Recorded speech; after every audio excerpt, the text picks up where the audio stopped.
Totoo ba yun? Pinapatawag ka ron ng Congress Ed Lingaw? Talaga ba? Anong ginawa? Wala akong ginagawa. Ako Baka ikaw. pinatawag. Oh, yan. Yan, Tricom. Ba't ka pinapatawag? Dinis-invite ako eh.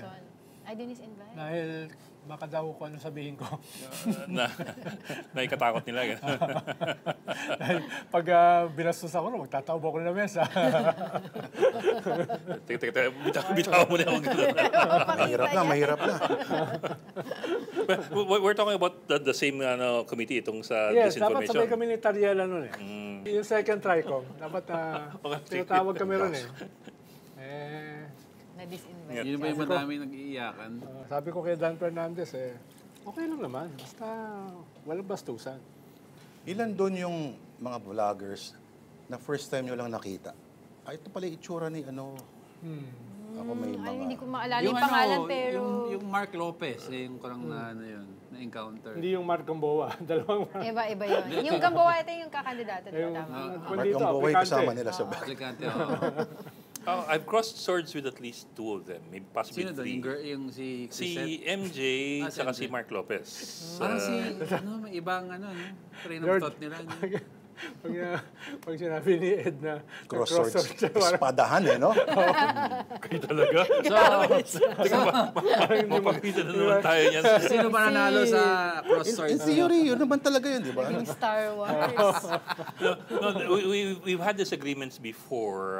With sila, yung dalawa. Yeah. Different topics. For example, in 2018, nag-produce yung Rappler ng video ng mga journalists who have been threatened or harassed. So I was part of that. I was interviewed and they put it together and then they released it. Si MJ Kiambao Reyes wrote about it saying na, where were these clowns when 23 journalists were killed in the first 40 weeks of the Pinoy administration? Nagulat naman ako kasi, teka, Nagpaisip ako doon teka, first of all, first 40 weeks of the Pinoy administration, 23 were killed. Wala ko alam na ganung figure. Ang alam kong figure, 23 killed in the first 40 months of the Pinoy administration. I know that because I co-wrote that story for PCIJ. So if she was asking where were these clowns, I was writing about killings. Killing. Even during the Pinoy administration, except that she misquoted it or she did not understand the story. Kaya, yan ang mahirap. So anong tingin mo? Ha? Baka News? ganito ba yung Sinuot suot mo niya o nun? na-misunderstood niya yung story? Malamang it came from another meme that she simply lifted and then she used. Gusto ko yung Yan ang sagot ng mahirap isa. Pero Saan mo yung nakuha isang- information mo? Yung isang debate kasi dyan tatawagin ba silang journalist o Yeah, hindi? that's always been that's always been a big question. When do you say that a journalist was killed because of his work or because of other things? So there's also that big debate. Hindi, I mean sila. Yung Well, yung mga, yung vloggers. Kung pwede sila tawagin journalist. And there was the other time naman with Mark Lopez. There was an appointment by a Supreme Court, Supreme Court Associate Justice by Duterte. Tapos after the appointment ng oath-taking, ganun silang lahat, including the new justice. Kilala ko yan. Ako naman parang, Bakit? there's something wrong here. Oo, totoo. Your Supreme Court, your Just new Supreme nakaganon Court siya. Justice, nakiganon with the president. Yeah. So I wrote about it. Parang, in other countries, this would be frowned upon. Yeah. Hindi lang frowned upon. Oh, but it's become normalized. Not just by a Supreme Court Justice, but as well by military people and police officers in uniform. Nakikiganon sila. Marami namang normalize ng previous government. Oo. Pati serial killing, dahil sa pelikula lang dati yun na-normalize last. Yeah, you also have that. No. So may ganon. And si Mark Lopez pushed back by saying, so you should also complain about MVP doing like that with Duterte. Ako naman, MVP is a businessman. He is not a Supreme Court Justice who will rule Yes, oo. Wala on siyang sway over certain matters of on policy. matters of law and the Constitution and on policy. There's a big difference between private and public institutions. Pero saan ba nagagaling si Mark Lopez? Ano pa background niya? Kasi very interesting yung pag-iisip niya. Gusto ko i-analyze yung pag-iisip niya. Gusto ko yung... Basta sabi, nakita ako sa Google. Ganun. Yun. Nung tinatanong siya about yung info, di ba? Tinanong siya about water cannon. O ba't Pilipinas nag-water cannon? Tapos Hanep, mamaya-maya, no? Saan mo nakita yun? never pala, hindi niya ibig sabihin nag-water cannon sa China. Ibig sabihin lang niya, as protocol pag rally, nag-water cannon. Hindi naman siya Pero mali ang doon. dating di dun ba? sa balita, naglumaban tayo, nag-water Kala ko, cannon din kala ko tayo. isa-site pa niya yung pag-water cannon ni PGMA kay VP, ano nun eh.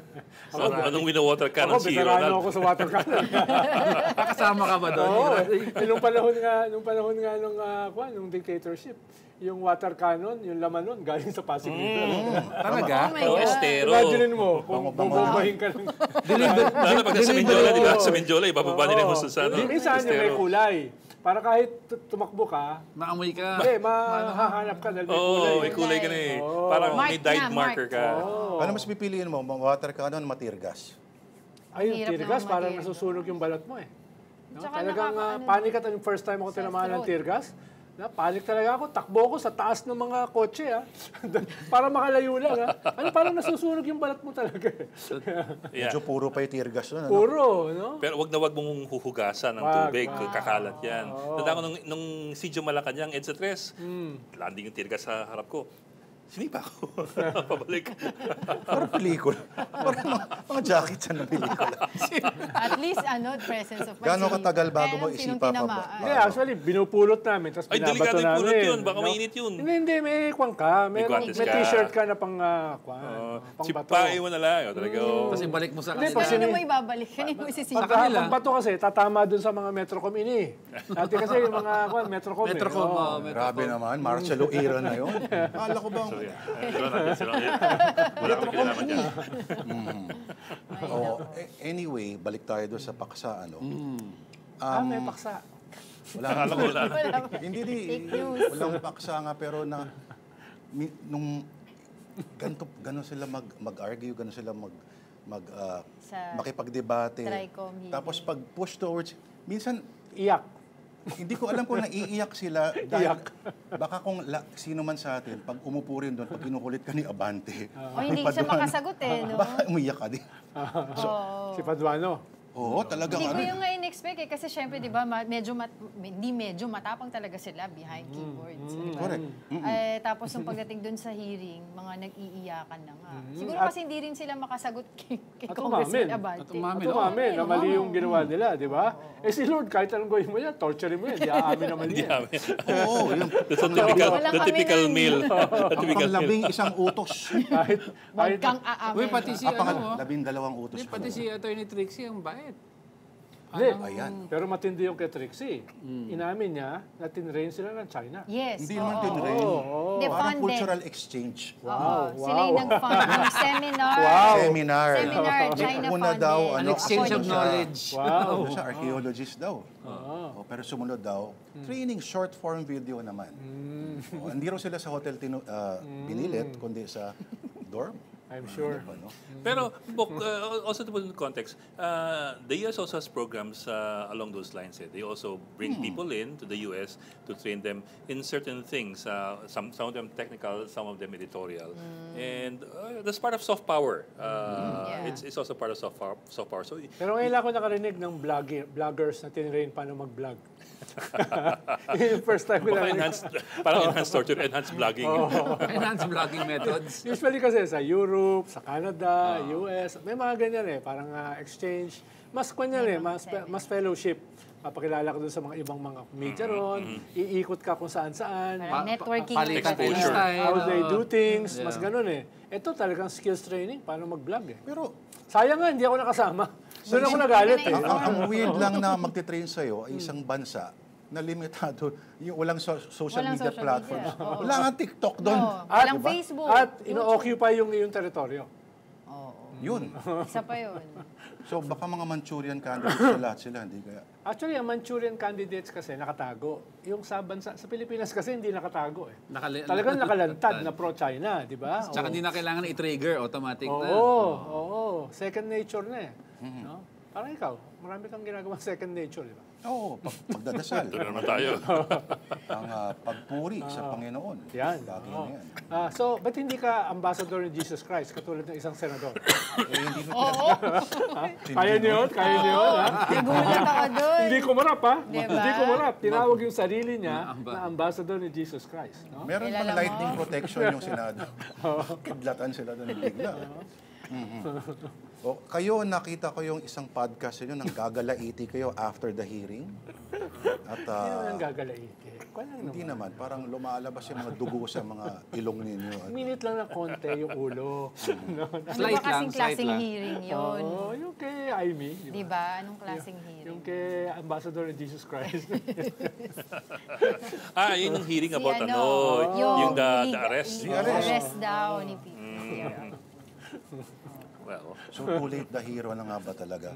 Bakit eerily tranquil yung pamilya ngayon? Normally, di ba maingay yan sila? Well, baka... May binabalak ba't may kinalaman ba dyan yung pronouncement ng isang religious group nung... Well, baka Friday. nag-dawn na rin sa kanila na talaga namang hindi maibabalik kahit anong gawin nila. No. Yeah. Hindi, send him home, hindi mangyayari yun. No? Ikalawa, baka may mga away na mas nagdo-dominate internally. Dahil, di ba lumabas yung tinraidor, Trinidor daw. betrayal, Oo, meron no? Judas daw. kiss Oo. Yan, daw. may mga ganun-ganon, Pag-usapan no? nga natin sino pwede yung ganyan. Baka may kasama yun, yun muna yung hinaharap nila. Dahil yung isa kasi, pinapasama sa aeroplano, hindi sumama. sumama. Dahil wala daw passport. Kararating gagaling lang ng galing. Hong Kong. Kararating lang galing Hong Kong, walang So, passport. paano nakapunta na Oo, di ba? ito yung Tapos ano. yung Bakit ikatlo, ayaw sumama? tapos yung ikatlo, pwede Wait, rin wait. namang taktika yung ito. una, yung... Yung una, yung pwedeng nag-down na sa kanila na hindi na mangyayari maibalik. Ito yung mga possible hudas na pinag-uusapan natin. Yung ikalawa, yung possible na hudas. No? Yung ikalawa. Yung ikatlo, yung mga hudas kasi baka doon muna sila nag-aaway-away. No? At yung ikatlo ay posibleng this is the calm before the storm. Baka may pinaplano na big event. No? Sabi ng iba, sa Sa 28. 28, kasi Ito yung mga 80th ano, birthday niya. Birthday. ng Baka mga meron titulo silang ng llamas gagawin. natin, No? Ganun. So, parang misdirection. Kunyari, wala, chill lang kami. So, meron ba? Ha? Mukha. Pero may mga nagdadalawang isip dahil ang plano originally dyan, parang EDSA 3 scenario. At sa Pero tracing message ano, sa Malacanang iba-iba. na. Oo, nung hinuli si ERAP, na lumusob sa Malacanang. Oo. Ang problema, wala silang ERAP. Yung ERAP nila nasa Den Haag. Kumakain ng keso, no? Kumakain ng andun. Maangal nga, di raw masarap yung pagkain. Oo, Namimiss kaya, ng Pinoy food. kaya medyo Sa iba. Kulambo eh. Iba yung ang hirap mag-EDSA 4 nang wala yung, Wala yung principal, symbol. wala yung rallying cry mo, Patria. masyadong malayo. No? At yung kaso ay crimes against humanity. Di ba? Iba yun. No? Pero may nag-message sa akin eh. Ano daw, Worldwide Peace Rally. Di ba? By the OFWs. When is that? Baka 28? basta may nagpadala sa akin sa Uy, Bible. yun naman Kilala, ako din eh. kilala mo ako sino yun. Very closely associated sa kampo nila. On Friday, Basta the they call birthday. it, may green something. OFWs, tapos may green something. Sabi World nga nila Rally. Kaso ang hirap mag-uprising globally. Global. Kasi ang seat of power nandito eh. Ang hirap eh. No? But what are the Pero chances pinapakita na nila you'll have a confluence of activities on the 28th, the birthday of Duterte on Friday? Hindi, ngayon naman talagang may ganong klaseng plano. Ngayon, whether that confluence of events will be disruptive, no? Dahil last year pa nila sinasabi na gusto nilang pabagsakin si BBM. Hindi naman nakatago yun eh. Mga sigaw nila sa Liwasang Bonifacio, pabagsakin, lusubin, etc. So, nung January 28, 2024, sabi nila, pabagsakin nila ito through a mutiny, through people power, to uprising. So, ngayon ako nakakita ng pagbabagsak na nakalantad eh. No? So, hindi siya nakatago. Pero so, ito hindi ako tahimik eh. Aabangan. hindi ako magugulat, no, na yes, prayer rally, pero magdadasal ka sa harapan ng Malacanang. No? Oh, di ba? Baka gusto niyo sumama, prayer rally sa harapan ng Malacanang. Baka yung ano Basta doon, kasi, baka kay Mr. Brown sila nagdadasal. Oh, pwede. Basta tandaan niyo yung Yun sinabi yung ni... kapre o tikbalang sa Balete Tree sa harap ng Heroes Hall sa Malacanang. Sino si Mr. Brown? Mr. Brown. Basta tandaan niyo yung sinabi ni Mayor Baste nung nasa Davao siya. Nasa Davao kami nung Davao Day. Talagang sinabi niya dun sa speech niya, we will fight back. Akala ko you will never be loved. Ayun eh, kasama na rin yun. At sinabi din niya yung nag-greet din siya sa basaran. Oo nga, oo nga. Umpisang-umpisa. Nagsihiyawan yung mga tao. Oo, ganun. Hiwaan sila. Nag-ano siya, Ganun kasikat yung kanyo, no? Yung staff nyo rito. Pero yun yung talaga yung yung mga tao. Paisip lang isang controversial statement galing kay Sarah, yung may parallelism kay Ninoy Ninoy, Aquino. yun ang matindi. Yun ang matindi. Talagang matindi, baka no? pag uwi dito, huwag ka uwi. Sabi niya, Kaya, wow. Kaya naglabas ng statement yung pamilya. Agad, no? Sila, sa Ninoy Aquino Foundation. Walang parallelism yun dito. Parang iba naman daw yung pinagdaanan ni Ninoy Aquino. Tsaka very equal naman sila. Very subdued. Hindi katulad nung Lord de Vera na talagang frotting paggalit no? Yan, talagang malumanay na malumanay. Yung yung nagkaabutan nga kami sa CR, nagka-frot yung mouth ni Lord. Parang sagwa. Parang sagwa. Nagkasalubong kayo sa CR. Tapos Nananahimik nagpo-frot. ako, umiihi, tinabihan ako niya. Tapos nagpo-frot yung bibig. Pusila, Anyway. Ano bang ginawa mo sa CR?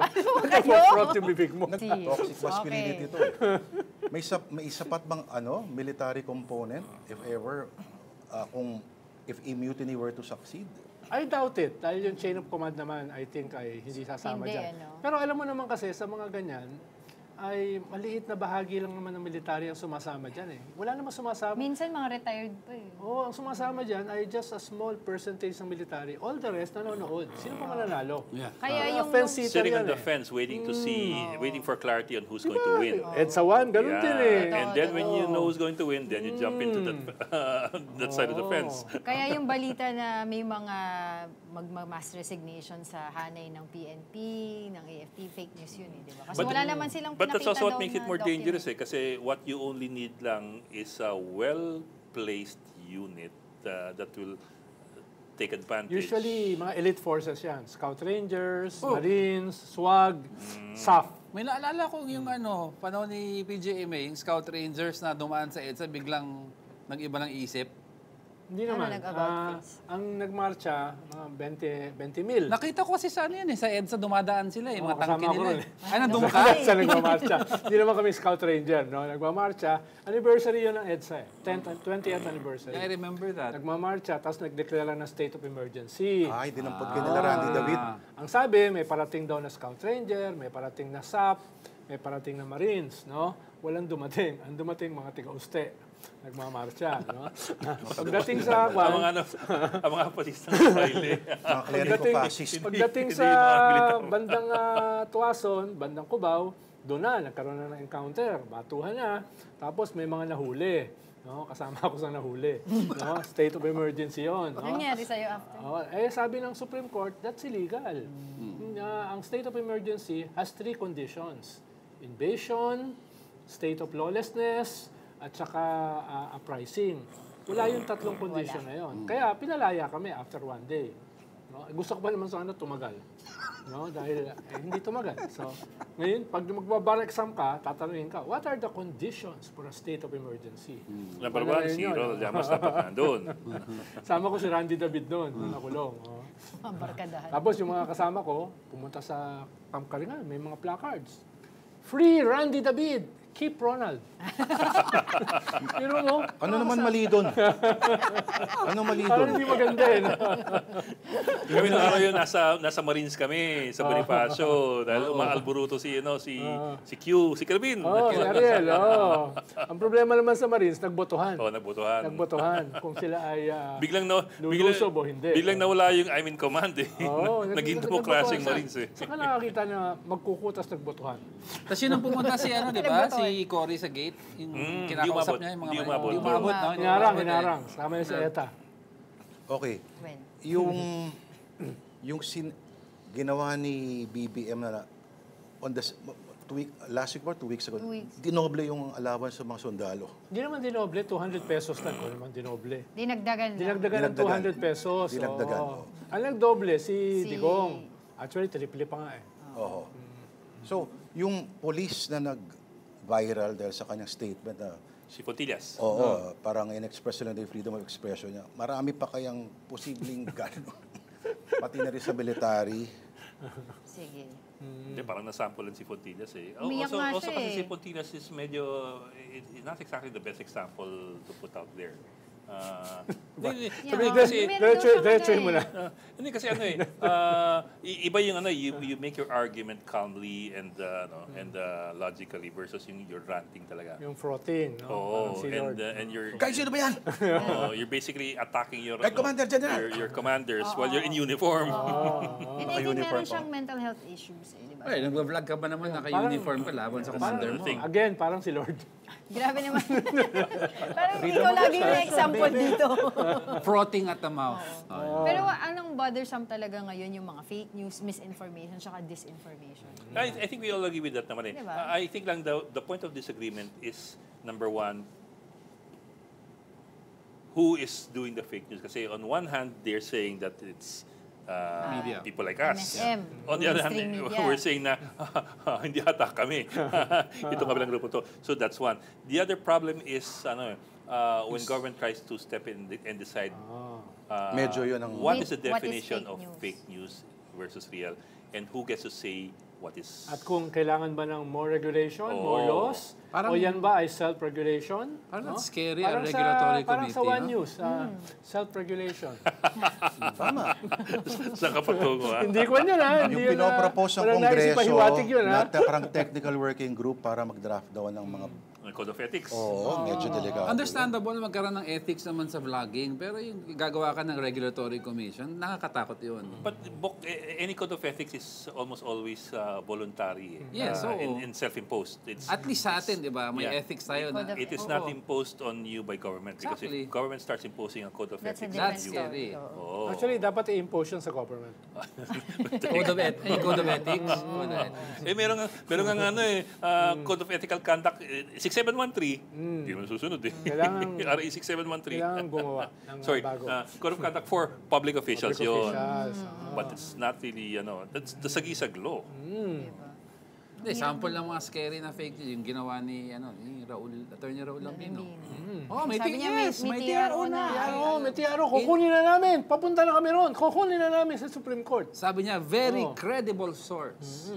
Pagdating Tapos nila binasura pala. Yun yung TRO. Although on the other hand, what if they simply are extremely eager to believe what is not verified? Paano kung Ang ganun? problema kasi he came out on his vlog channel, on his live, saying na meron TRO. Yan ang iba yun eh. If you believe it and then maybe discuss it with Siguro others, pwede, pwede. naniniwala ako, magkakaroon But ng desisyon Hindi, ng gospel korte. truth siya eh. Well, napakinggan ko yung kanyang post. Talagang very categorical na meron. Na meron. Meron na. Well, there is a law against what's called false news. It's Article 154, the Revised So liable siya. If you use that article, it's the publication of false news that would endanger the public safety and order. It's broad enough to encompass that. On the other hand, like I always go back to my concern na, but who decides what is false and what is not? Will I leave it to government to decide that? Time-bound daw ang fake news. Iba pa yun. Kay attorney na naman. Iba pang issue yun. Gusto ko Pang Galileo ba yan? Galileo. Oo nga, nabanggit pa si Galileo. Kung hindi sino na nababanggit, Galileo. Natawa ko rin, nung binanggit si Galileo. Kawawa naman, no? Ang tagal ng patay. A scientist pa naman. Hindi ko alam saan ako mabibilib doon. O abogado nila si Silvestre Bello. Grabe. Hindi busy, no? Tapos na naman yung Mecos team niya. Napakasipag. He's everywhere. Gusto bang maging counsel sa ICC? Nip. Diba? Tutuloy ba? Napupunta daw siya along with other. Pero gawa na yung buo na yung team nila Si Kaufman. Nicholas Kaufman. There will be one Filipino daw na lawyer. Duda ako kung kukunin siya ni Sino Kaufman. kaya? Gaano kaya kasakit yun na yung ex-human rights lawyer ay biglang Yeah, itinato. tanggalin mo na yung dalawang yan. Si Attorney Roque tsaka si Bonduyan ba yan? Hindi, si si Miguel Budoy, Doria. si Budoy. Wala na yun. Hindi yun. Wala, hindi, yun nga, wala na yun. So Oo, tatlo na retired lang ang siya pagpipilian mo. Sino kaya yung tatlong yun? Maganda Hindi yung mo to yan on the other side of the fence. O, Yes, kaya nga, that's oo. why, who could it be? kunin Tatlo nila yung na mga lang. legal luminaries talaga ng Pilipinas. Salvador Panelo, Oliver Lozano. Topacio. Patay na ba? Patay na. Frotting ka na naman, Lord eh. Si Topacio, napakagaling na. na ano niya yung Kumanta sa yung karaoke. kay Tevez. Kumanta sa karaoke. Diba? Well, but going back to the problem of fake news, there were some Yeah. points of concern for me, at least for me, some points of concern dun sa hearing with how it was conducted. I know we all disagree with the spread of disinformation. Ang concern ko lang is how how these people were basically grilled and then prosecuted to the extent of it looking like a persecution. I don't want to cross into that. Because, for example, there was a threat to hold one of them in contempt unless she apologizes. That may be crossing the line already a bit. Kasi, iba yung Kusa ka mag-apologize. Pero kundi i-force kasi, an apology, parang some of them deserved it. Nung simula, parang sila very cocky. Yeah, no? that's true. Talagang Yeah, parang Hindi pa nga untouchable sila kami. umattend Ayaw Untouchable, nila umattend. di ba? Nung simula, medyo sila no? Na untouchable kami. Sino kayo? Parang may ganun Kaya, syempre, Uminit na ulo nila, ano, tapos Pero minura pa niya There was one point na one congressman, si Benny Bante, minura niya. hindi, sila naman talaga nagmumura. Minura ni Abante? Oo. Tinawag Pina-strike niya, out, di ba? Ikaw kasi, Tanga. tanga ka. Ganun. Parang, I have to say this out loud. You're like that. So, si Paduano says, I moved to strike that out of the record. Hindi pero sila mismo nagaganunan. Di ba? Hindi yun bago, hindi yun rare, no? Kaya nga gusto ko sanang dumalo nung second TRICOM. Di pa naman. Di ba yung isang Pasampina na dali. Di ba yung isang congressman gusto niyo patawag naman daw yung representatives of the mainstream media? I'm sure isa yung angal nun kung bakit hindi siya feature. Yung isang oras daw siya nagsalita. Hindi nyo kasi finish Specify niya, di ba? Star and Inquirer. So mabuti na lang Nung pinatawag ako, ano ba ako nun? Mainstream media o kwan? Sakli ka lang. Vlogger. Baka vlogger ka. Ididison siya bigla. Ang mga opinion po ni Ronald Diamas, Nasaan ba ako nun? lamang. Hindi ko alam nung pinatawag ako kung saan akong banda. Hindi, pero sabi pa ni Kong Marcoleta yung dapat kasuhan din, yung nagwi-withhold ng information na dapat ilabas. Tapos biglang binanggit niya yung dalawang broadsheet. Parang That would be interesting Sabi if niya, that was contested. sabi niya, should we consider this information kung may information kailangan ilabas tapos hindi linabas, we withhold. But that's his opinion as to what is important. Kinontra siya ni that's not for him to decide. Kinontra Ano siya siya, siya, Big Brother? Exactly. Na ito dapat ang ilabas. Hindi kasi siya hindi dapat. Malay mo. feature Malay mo, Big Brother talaga siya. Di ba? Parang ganun yung attitude niya Alam, di ba You should say this. na-i-unload yan din kay Ana Marie Pamentuan, di ba? Hindi siya sinama. Parang yung nangyari, di ba? Tapos sana okay din, pero hindi siya makaget over talaga. Gusto niya umangal. Hindi siya na front Okay, page. hindi niya karapatan yun, na editorial judgment ng diaryo yun. Paliwanag We don't paliwanag need kasi to hindi lang explain. nakapanood Ha? Ipaliwanag ko ano nangyari. Konteksto Hindi mo. lang Context mo, Lord. Context. Basta pinainit niyo yung ulo, gano'n na lang. Sa aplikante. Isang interview ng aplikante, si Congressman Marcoleta was the guest. Ang sabi niya, doon sa rally ng iglesia nung January 13 ba yun? Sa Ang Luneta. tagal-tagal niya nagsalita. Oo, tatlo, apat lang sila nagsalita. Bilang na bilang ilang reporters mo daw. Hindi siya inilabas.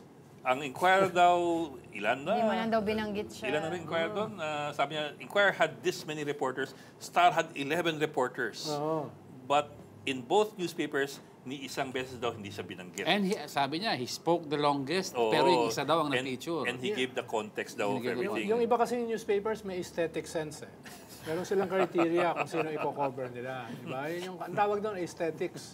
So, talaga. Hindi siya pang So basically, aesthetic. si Kong Marcoleta was complaining na dapat ginamit ninyo ang sinabi ko dun sa story ninyo. And that's the call of the, Exactly. That was our point Na, you can have a rally where people will speak for 1 hour to 3 hours and we will not quote them because it's to the reporter, it's not important to a particular angular story. Yes. Yes. It is not the prerogative of the Correct. subject or the source to dictate what goes into your Diba, story. totoo? Unless- Unless freedom of PR press. to. Unless siya Eh, hindi naman PR yun. At yung diaryo ay Naalala ko lang. Freedom of press and freedom of expression. Yes. On a different note, naalala ko lang, yung isang rally noong 2022, election rally, may isang senador bumaba sa stage, galit na galit. Kinat nila yung aking speech. Ay, alam ko Kinat yun. nila yung aking speech. No? Ang dami ko pang gustong sabihin, kinat nila. Tapos, galit, tumarap siya sa akin. Sabi ko, kahit naman ako yung MC, kakat ko yung walang kwenta mong speech. Senador yan, senador. Ikaw talaga? Trouble ka talaga. Lumulili lang ng konti. Siya ba si Mapapahamak tayo dito. Mr. Dick? Hindi ko na mabanggitin dahil pala siya. Hindi na siya senador. Pag tayo inatake sa puso, yung Red Cross nandyan. Wala nga ako sinasabi kung sino yun. Sabi ko si Dick. Nananahimik na ang dik. Ako naman ay prangkalaang. Nahimik na si Dick So there are certain misunderstandings as to what constitutes ano ba yung freedom of the press, freedom of expression, government imposing itself and its opinions on you. Doon ako Ang dami mag-agree misunderstanding kay sa ganun sa'yo, Albok, yung statement ni Marcoleta, isipin mo kung may government regulatory body that has the same thinking as he has. Dapat gamitin niyo to. Dapat gamitin niyo to. Medyo That parang is, tagilid na yun. Tagilid talaga yun. Hindi, balak nila sa 2028, sila na yung gobyerno. Kaya yari kayo. Bakit Kayo na lang, Biglang kayo na lang. Bigla ka nag-ugas kamay. Kayo na lang. Actually, wala na ako dito. Pag sila yung gobyerno. Pagkasama sila ni Digong. Netherlands. Ganun ka na rin. Ganon. Mauuna akong tanggapin ng aking application for asylum kaysa kay Harry Roque. No? Si Harry Roque, nandun sa likod ng 43,000 na nag-apply for asylum sa Netherlands. 43,000 43, nag-apply. ganun Ayun siya sa kadami. dulo. Ako, nandun na ako sa harapan. At tinangkap. Talaga ba? Ano sabi may persecution na Oo, sa'yo. Parang di bagay sa akin ng persecuted, no? Parang hindi ka. Parang ikaw yung nagpapadyo. Parang ikaw yung mapangaping uri. Parang, imagine mo ako nakawawa, kinikidnap, binabiolate ang human rights. Hindi ko Diba? ma-imagine. Due process. Hindi ko ma-imagine. Hirap dito, wala kang makakampi. No? Hindi ko ma-imagine. Isang istasyon na nga kayo, wala ka ng TF, wala ka pang kakampi. Di ba? Teka, kampihan kita. Napanood yung yung mga reporters na nagko-cover sa The Hague. Oo. Nirarambol sila doon. Naku, paano pa kaya pag ikaw? Bakit mo ako Oy, nakita? bayaran. May gripo yan sa tagiliran. Si Gretsch ba? Meron bang Oo, nag-rambol? inaaway siya. Inaaway Si Gretsch? Inaaway siya. Si Gretsch? Oo. Sa Davao pa lang, inaaway na siya ng mga... Oo. Sabi nga niya, buti may practice siya eh. Bakit si Bril walang umaaway? Ha? Ba't si Bril? Walang Si umaaway. Brill's Ninong yun. everybody. Oo, kilala mo na. Kumari yata ni Vice President yun si Bril. O, exclusive. May Ganun lagi sila, siya oh. nakaka-exclusive Pinapatanong ko nga kung bakit hindi pa tinatanggal yung mga parol sa bahay. Sa Davao. hindi pa. May Oo. dalawang Ano, last nakita ko Christmas. yun, nandun ako nung over the weekend. Pumasok kayo. Hindi na, bawal pumasok. Pero nandun yung mga supporters nila, palitan lang sila, halos yung iba hindi umuwi. Doon na sila kumakain kasi nagbabantay daw sila ng bahay. Kasi yon fake news na naman na lumabas. Baki-rate daw, gano'n? Baka daw yun Iba yan? eh. Oo. Hindi, galing mismo kay Baste, may mayroon search warrant sa mga bahay pa. Oo, di ba lumabas yun noon at that Tago time? na daw nila yung kanilang Pero mga sabi naman ng records. PNP, Bakit may Anong arsenal merit sila nung- tinatago sa loob? Kaya, Hindi, may 350 plus na licensed firearms si Digong. Oo. yung mga relo kaya saan tinatago? Iba pa yun. Yung suot niya sa aeroplano. Sa firearms kasi, pag nag-expire tapos hindi mo na-renew, pwedeng May puntahan kaso yung yun. bahay mo. Oo, totoo. Ay, di ba? Oo, pwedeng puntahan yung bahay mo. Unless meron kang AK-47. Ako nga, Kagaya mo. Ako, lagi akong dinodoorbellan ng PNP sa mga firearm ng daddy ko. Wala naman sa akin. Wala sa amin. Wala na sa amin. Patay na daddy ko matagal na. Oo. Yung isa doon, tinago ni Angela. Delikado. For emergency purposes. Delikado. Kumatok O, hindi, kumatok yung guard sa visor, may PNP po sa gate, hinahanap kayo. Ito po listahan ng mga baril niyo po na hindi pa nare-register. Patay tayo sa daddy ko to. Talaga? Pero hindi, wala na sa atin. Ganun kabalistahan. Hindi na. 14 no? Ganun kabalistahan. 14 mas marami pa sa akin. Ako, May, Pero wala na yun. may ano din siya, may AK at that time, pinayagan pa yan. Bakit may AK tatay mo? Ha? Ito maintindihan ko pa, pero Regalo daw sa kanya. Pero wala. Pwede ba yun? Wala na sa akin natira kasi, nung namatay siya, For hindi the ko alam saan record, walang napunta. Uy, baka binibenta nyo, ha? Wala. Ibulong mo na lang mamaya. For the record, wala na sa amin. Naklaro na namin sa PNP. Wala na sa sa akin. So, nakanina na. Hindi ko alam. Naki Ronald na. Pero nandoon yung mga supporters, hindi daw sila umuwi kasi Hindi sila talagang magbabantay daw sila. Up to now, kasi may search warrant daw eh. Papasukin daw. Pangkwan yan pang rally ng iyong troops di ba? Pangkwan yan na ikaw ay pinipersecute, binabiolate ang human rights, no? Lolo na nga, kinidnap pa. Di ba? Makikita mo doon, maraming mga nakasinding kandida paggabi. Tapos kanya-kanya silang mga FB live doon. Parang hindi maganda na sinisindihan ng kandila Yung bahay. Parang iba yung Tapos may Ikaw ba litrato. gusto mo yun? Prayer vigil nga. Kami may sisiw. Kami may sisiw. Baka Prayer matawag ng vigil. kaluluwa na yung mga ganun. Gusto ko yung nag-report si Bril kanina, may dalawang stand, dinidigong sa labas. Isang malaki, isang maliit. Ay, nakita mo yung standee? O yung standee. Meron na, pinuntahan namin yung yung karinderya kung saan mahilig kumain si FBRRD. Tapos meron silang standee doon ni VP Sara. Pero hiwa na. Kasi yun yung dati hiniwa daw nila si PBBM. Dati BBM. Tinanggal nila. Hindi ako. Ito, hiwa na. Kung makakita ko yung standee ng Lord de Vera, kahit magkano, babayaran ko, bibiling ko yun, no? Target practice sa AK-47. So walang unity kahit yung standee, pinutol. Sabi pinutol nila meron ng dito. Saan sa paggawa na sila ng bago? So kung mag-insert ka ng Marcos pa rin sa Davao, delikado ka. Baka. Meron akong Marcos Tolentino. 86. Uy, may ganun din ako, Marcos Tolentino. Ganun, di ba? Alam mo pala, sikat na artisan tumira nun. Sino? Si Tolentino? Hindi. Pangalan na to. One name word, yung mga ganong... Meron nga ako, nung tumakbo si President Quezon T-shirt. Meron ka nun? Baka Marcel Quezon. Kaya ba ang t-shirt? Wala ka sa lolo ko. Wala ka sa lolo ko. May t-shirt yan, nilimahong Tapos kala ko may pirma pa ni Aguinaldo eh. Diba? Ay, nagkakalokohan na tayo dito. Teka muna. Fake news na to. Pasayad yung usapan Kaya ang tanong kasi dyan, ano pa yung pwedeng mangyari prior to the confirmation of charges at September 23? What else, diba? O aantay na lang tayo? Well, ito nga, may plano silang mga malalaking rally dahil gusto nilang send home si Digong. So isa Pupunta daw dun 28, si yung yung mami ni 28 Inday. parang it's gonna be a wild party na aabot hanggang sa gates ng Malacanang, parang gano'n. Prayer rally. Yeah, prayer, di ba? Prayer for peace. Ayun lang, rally, alam ko parang kasi nagdududa yung mga may plano. Dahil nga, wala So, silang... hindi pa pirme. wala silang ERAP na rallying center di ba? Yun yung mahalaga Tapos siyempre, mismo si Sara sinabi, ay kalma lang kayo, mukhang hindi na makakauwi, si Tatay Digong. Tsaka ayaw daw niya pauwiin kasi baka maakino daw. O sila. Yun sabi niya eh. Ito yung pinakamagandang comment doon. Nila live stream yung Yung initial appearance ni PRR. Yung may naka-encircle. Pansinin nyo yung buka ng bibig na nagsasalita na babae, parang hindi magkatugma. Kasi, Teka, baka hindi nila mag-gets yung buko. okay, so ayan yung Sa yung ICC. initial hearing sa ICC. Si Julia Moto. Oo, di ba? Kasi Kumbaga di ba parang, may nagka-translate? You killed my master. Kasi French, nag-French siya, tapos inano siya in English, di ba? May interpreter. Kasi ilan ang official languages ng ICC?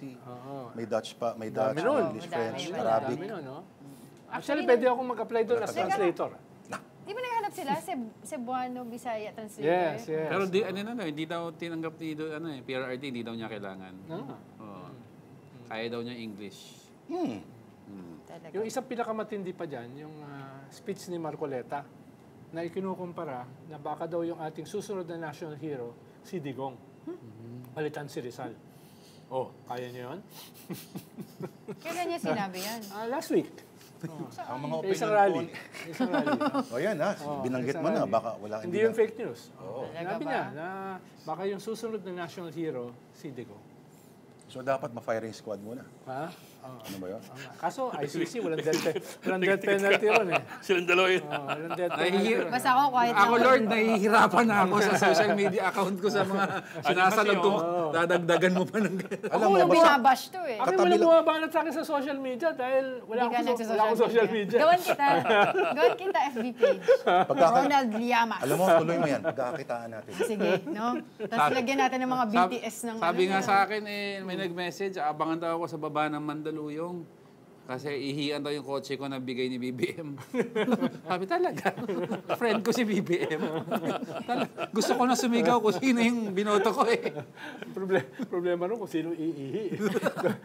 kung si Manny Mogato yun, yari ka. Ano ba yan?